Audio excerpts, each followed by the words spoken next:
Pak Prabowo ini kan sangat dekat dengan Menhannya Putin, toh. Pak Prabowo ini kan. Saya Mengapa nggak tahu, Pak? coba ditanya aja ke Pak Prabowo. Saya Nah, nggak itu tahu. isunya udah kuat sekali itu Pak Prabowo itu hopengnya Menhannya Putin. Sekarang Menhan sama Menhan, mereka udah hopeng udah begitu baik begitu. Apa Pak Prabowo nggak bisa mempengaruhi Indonesia untuk abstain begitu ya? Kalau saya kok lebih setuju Indonesia abstain ya, karena Loh, satu harusnya bukan, abstain. ya harusnya abstain Indonesia ini. Apalagi kalau kita melihat apa namanya antara Ukraina dengan Rusia ini kan sebenarnya masalahnya menurut saya ya masalah si Presiden Zelensky yang overacting kan, bukan masalah Ya, Ukraina ya, tapi overacting dari si presiden komedian ini kan, yang kemudian ditimpali sama si orang-orang di Belanda ini senatornya dia bilang harusnya kalau nggak suka sama presidennya nggak usah perang, hajar saja presidennya, maksudnya begitu, maksud si orang Belanda kan begitu maunya, kamu kan nggak suka sama Zelensky ya bunuh aja orangnya tapi jangan perang begitu loh ya, kamu kirim orang kan bisa bunuh dia misalnya, bisa kasarnya begitu begitu loh, tapi tapi ini dalam kenapa dalam harus perang begitu loh. dalam termnya invasi mengganti sekonyong-konyong kepala negara gitu kan, ya kan? Hmm, Seorang kepala negara, kita masuk satu negara kita ganti gitu, itu bisa ya. masuk dalam term invasi. Dan kalau Oh, invasi ya salah dong Rusia. oh,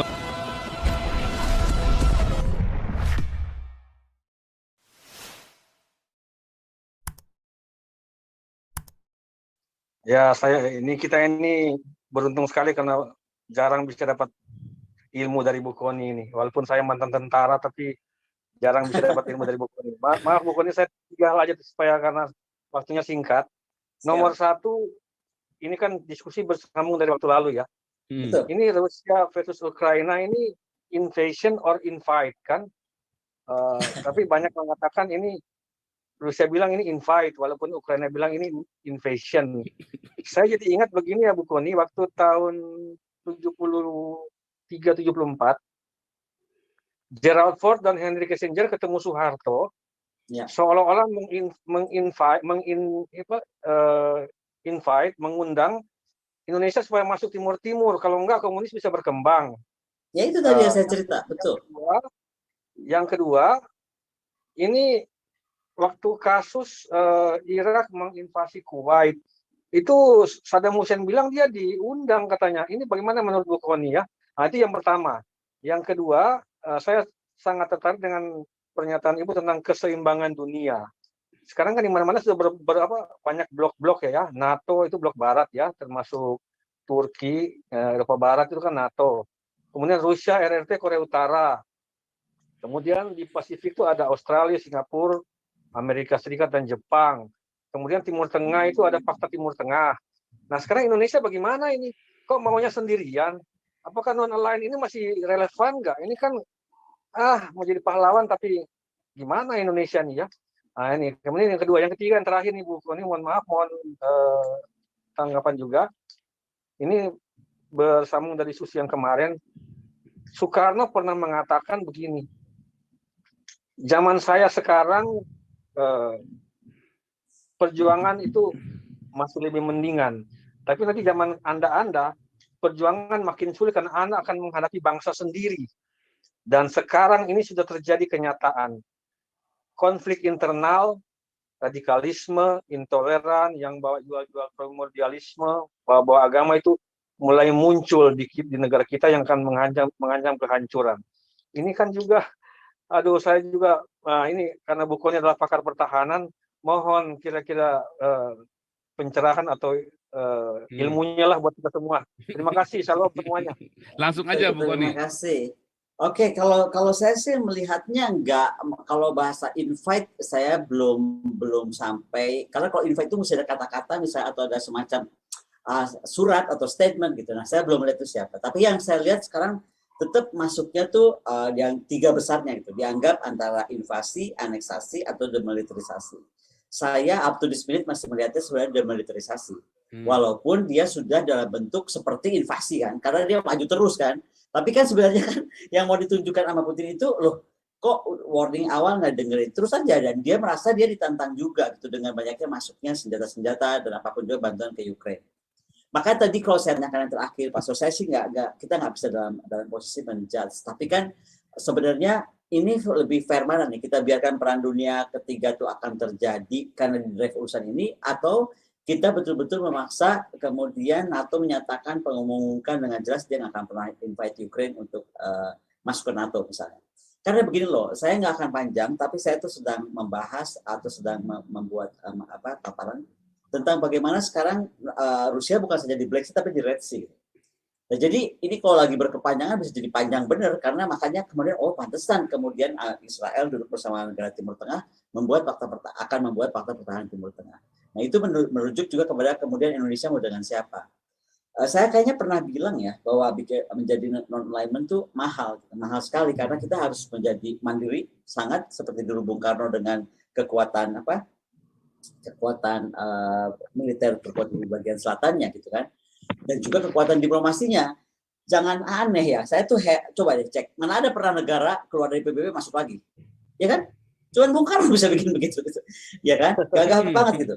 Dan saya tuh suka banget pidato beliau, ketika dia tuh kelihatannya beliau itu sepertinya udah bisa baca bahwa satu hari PBB itu nggak akan fair, atau tidak akan act sebagai organisasi yang bisa afford semua orang. Yeah. Bisa dia sampaikan di pidatonya itu bahwa this organization which has afforded us a hope will perhaps be destructed. Dia udah bilang begitu. Dan itu kalau terjadi, dia bilang if that happens, the humanity as whole will suffer. Ya kan? Bukan humanity-nya, tapi a great dream, a great ideal will be shattered.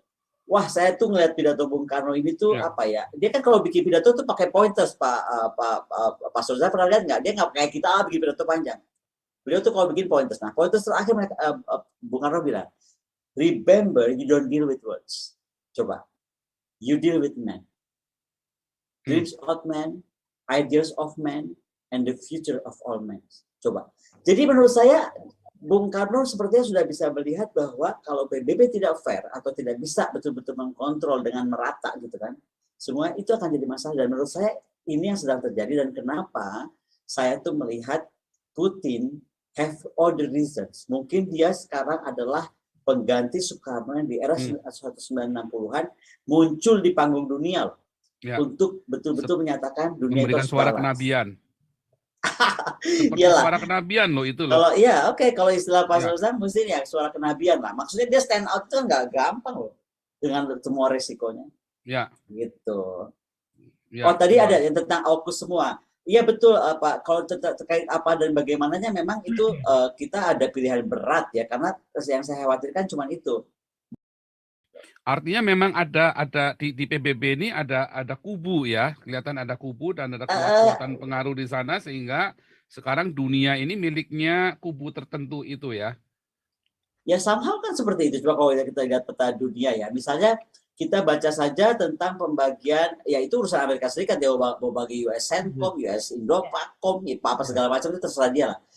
Dan Putin juga keberatan gitu kan. Tapi kalau ketika sudah ada fakta gitu bergerak ke arah dia, ya dia keberatan gitu. Ya. Sama seperti sekarang Indonesia, saya rasa nggak keberatan. Kita bagian, kalau kita lihat peta dunia ini kita bagian dari Indo-Pasifik, Indo-PACOM sekarang namanya. Dulu namanya US PACOM ya.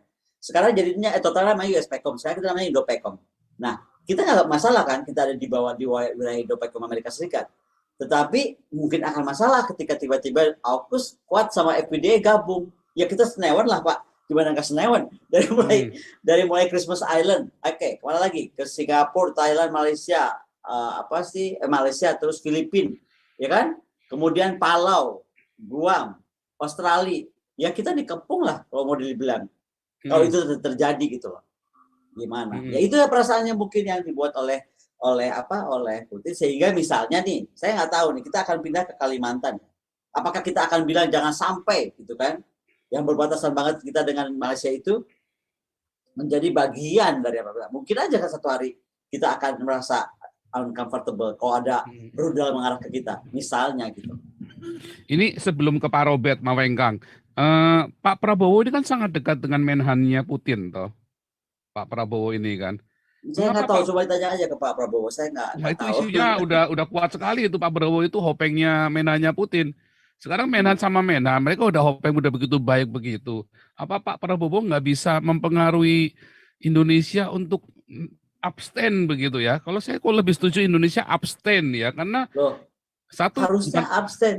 ya harusnya abstain Indonesia ini. Apalagi kalau kita melihat apa namanya antara Ukraina dengan Rusia ini kan sebenarnya masalahnya menurut saya ya masalah si Presiden Zelensky yang overacting kan, bukan masalah Ya, Ukrainanya, tapi overacting dari si presiden komedian ini kan, yang kemudian ditimpali sama si orang-orang di Belanda ini senatornya dia bilang harusnya kalau nggak suka sama presidennya nggak usah perang, hajar saja presidennya, maksudnya begitu, maksud si orang Belanda kan begitu maunya, kamu kan nggak suka sama Zelensky ya bunuh aja orangnya tapi jangan perang begitu loh, ya kamu kirim orang kan bisa bunuh dia misalnya, bisa kasarnya begitu begitu loh, tapi tapi ini dalam kenapa harus perang begitu loh. dalam termnya invasi mengganti konyong-konyong kepala negara gitu kan, ya kan? Hmm, Seorang kepala negara kita masuk suatu negara kita ganti gitu, itu bisa ya. masuk dalam term invasi.